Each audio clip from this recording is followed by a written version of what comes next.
नमस्कार साथियों, जय हिंद।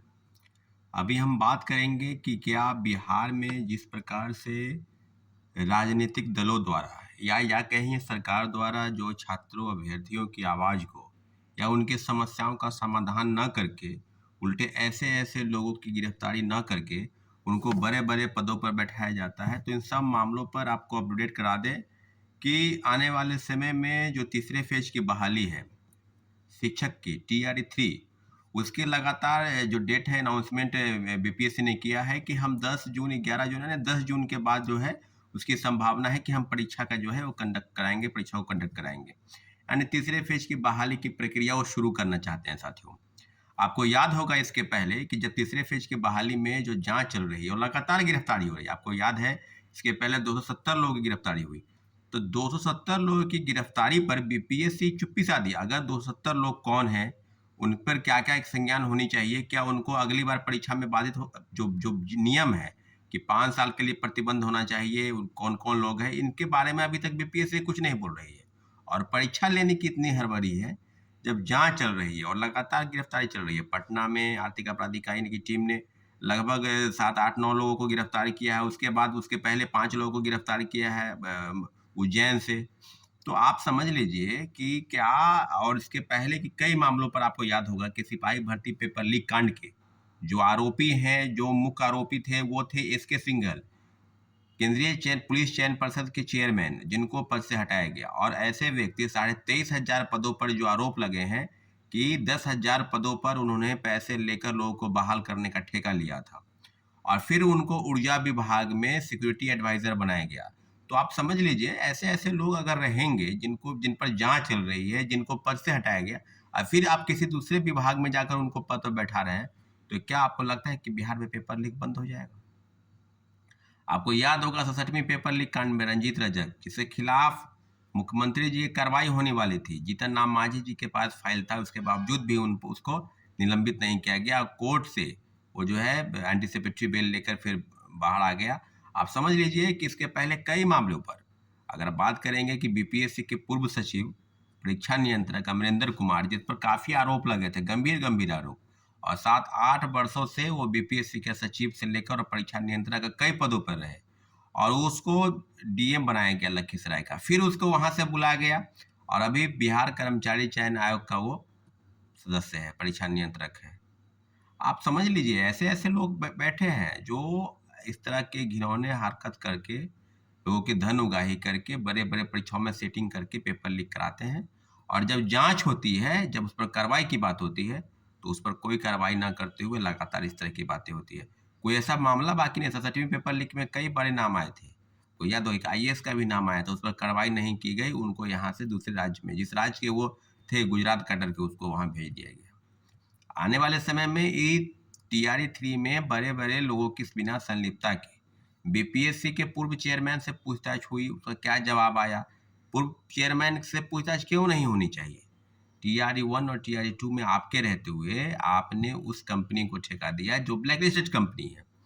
तो क्या आपकी भूमिका पर संदेह नहीं? क्या आपको सिर्फ बीपीएससी चेयरमैन के अलावा किन-किन लोगों को पता था कि प्रिंटिंग प्रेस में क्वेश्चन छपने जा रहा है, उसका बारकोड क्या है, वो पेन ड्राइव में कैसे उन लोगों के पास चला गया? तो कोई मामूली खेल इस राज्य में नहीं चल रहा है। लेकिन यहाँ महागठबंधन वही लोग जो पहले विपक्ष में थे, तो फिर खुल के बोलते थे डोमिसाइल बहुत बड़ा मुद्दा डोमिसाइल का है। वो बिहार के लोगों के लिए एक सपने जैसा था। अगर नौकरी मिली, तो फिर नौकरी पर बिहारियों का हक आपको देना था आरक्षण, तो आप दे देते 5% 10% आरक्षण बीपीएससी के तहत जो बहाली हो रही है। लेकिन ये जो हुआ, ये जो खेला हुआ, उस पर आपकी गंभीरता बिल्कुल नहीं थी। आने वाले वर्ष में डोमिसाइल तीसरे फेज की बहाली पर हम लोग की स्पष्ट मांग है और लगातार मांग कर रहे हैं कि तीसरे फेज की बहाली में डोमिसाइल नीति लागू होनी चाहिए। जिसको हटा दिया गया और हटाने का ये नतीजा है कि आप चले जाइए राज्य के तमाम स्कूलों में, चाहे 1 to 5 से लेकर 11-12 तक, प्राथमिक से लेकर उच्चतर माध्यमिक तक, सभी जगहों पर आप दूसरे राज्य, खासकर उत्तर प्रदेश की आपको महिलाएं, पुरुष ज़्यादा संख्या में मिल जाएंगे। इसी का बेनतीजा है कि बिहार में कई ऐसे लोग हैं जो फर्जी डोमिसाइल सर्टिफिकेट बनाकर भी बहाल हो गए। गलत प्रमाण पत्र के आधार पर लगातार कार्रवाई चल रही है। के पाठक कभी अररिया से 10-15 लोग पकड़े जाते हैं, कभी मुजफ्फरपुर से लोग पकड़े जाते हैं। यहाँ तक कि नियोजित शिक्षक जो सक्षमता परीक्षा देकर डॉक्यूमेंट का वेरिफिकेशन जिनका चल रहा था, वो लोग भी पकड़े जा रहे हैं। तो आप समझ लीजिए कि छठे चरण में जो माननीय उच्च न्यायालय ने स्पष्ट कहा था कि 70,000 लोगों को जो डॉक्यूमेंट का वेरिफिकेशन करना था, जिनका डॉक्यूमेंट, तो बिहार सरकार ने हलफनामा में कहा कि फ़ोल्डर गायब हो गया है। और आपको याद होगा कि सचिवालय में एक समय में शिक्षा विभाग में फाइलें जली थी, तो शिक्षा विभाग में फाइल जल गई। साथ ही वो लगातार बहुत गंभीर विषय है कि ऐसे-ऐसे पेपर लीक कांड के आरोपी, जिन पर कार्रवाई न होते हुए उल्टे बड़े-बड़े पदों पर उनको बैठाया जाता है। तो इस तरह की चीज़ों से बिहार सरकार और बिहार के परीक्षाओं में मुझे नहीं लगता है कि किसी प्रकार की बातें होंगी।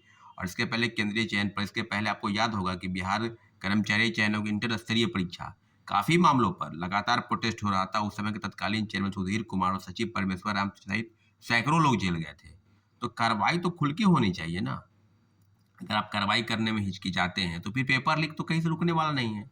और पेपर लीक जब नहीं रुकेगा, तो बड़े पैमाने पर गलत लोग पैसा देकर बहाल हो जाएँगे। अभी बंगाल का उदाहरण आप देख सकते हैं कि बंगाल 2016 के जो अधिसूचना थी, जो नियुक्ति थी प्रक्रिया शिक्षकों की, उसको हटाया गया और 26,000 लोगों को शिक्षक बहाल थे, उनको हटाया गया। यहाँ तक कि हटाया ही नहीं गया, जो वेतन उठाए हैं, उनको सूद सहित यानी इंटरेस्ट सहित उसको वापस भी करना है। सीबीआई इंक्वायरी की मांग चल रही थी, परंतु माननीय उच्चतम न्यायालय ने उसको खारिज कर दिया। परंतु इतना जरूर है कि TRE 3 में जो भंडाफोड़ हुआ और TRE 1 और TRE 2 में जो खेल हुआ, सब कभी सप्लीमेंट्री रिजल्ट के नाम पर खाना पूर्ति हुआ। TRE 1 में वो भी सप्लीमेंट्री रिजल्ट 2773 लोगों का रिजल्ट दिया गया। TRE 2 में तो दिया भी नहीं गया। और 14,700 पदों पर माननीय उच्च न्यायालय में याचिका भी दायर कर दी गई है। TRE 1 में भी सैकड़ों दर्जनों याचिका दायर कर दी गई है। कई मामलों की सुनवाई हो रही है। नियुक्ति थी प्रक्रिया शिक्षकों की, उसको हटाया गया और 26,000 लोगों को शिक्षक बहाल थे, उनको हटाया गया। यहाँ तक कि हटाया ही नहीं गया, जो वेतन उठाए हैं, उनको सूद सहित यानी इंटरेस्ट सहित उसको वापस भी करना है। सीबीआई इंक्वायरी की मांग चल रही थी, परंतु माननीय उच्चतम न्यायालय ने उसको खारिज कर दिया। परंतु इतना जरूर है कि TRE 3 में जो भंडाफोड़ हुआ और TRE 1 और TRE 2 में जो खेल हुआ, सब कभी सप्लीमेंट्री रिजल्ट के नाम पर खाना पूर्ति हुआ। TRE 1 में वो भी सप्लीमेंट्री रिजल्ट 2773 लोगों का रिजल्ट दिया गया। TRE 2 में तो दिया भी नहीं गया। और 14,700 पदों पर माननीय उच्च न्यायालय में याचिका भी दायर कर दी गई है। TRE 1 में भी सैकड़ों दर्जनों याचिका दायर कर दी गई है। कई मामलों की सुनवाई हो रही है। कई मामलों की 3 बार सुनवाई हुई है, किसी मामलों की 2 बार सुनवाई हुई है। उर्दू के मामलों की सुनवाई हुई है, कंप्यूटर साइंस के मामलों की सुनवाई हो रही है। तो साथियों, काफ़ी गंभीर विषय पर अभी बिल्कुल आगे बढ़ना है। और जितने भी लोग हैं, बात सुन लीजिए, तीसरे फेज की बहाली पर हम लोग जब तक ये चीज़ें पूरे तरीके से जांच प्रक्रिया आगे नहीं बढ़ती, किसी भी प्रकार से परीक्षा लेने का कोई औचित्य नहीं है। ठीक है साथियों, धन्यवाद। जय हिंद।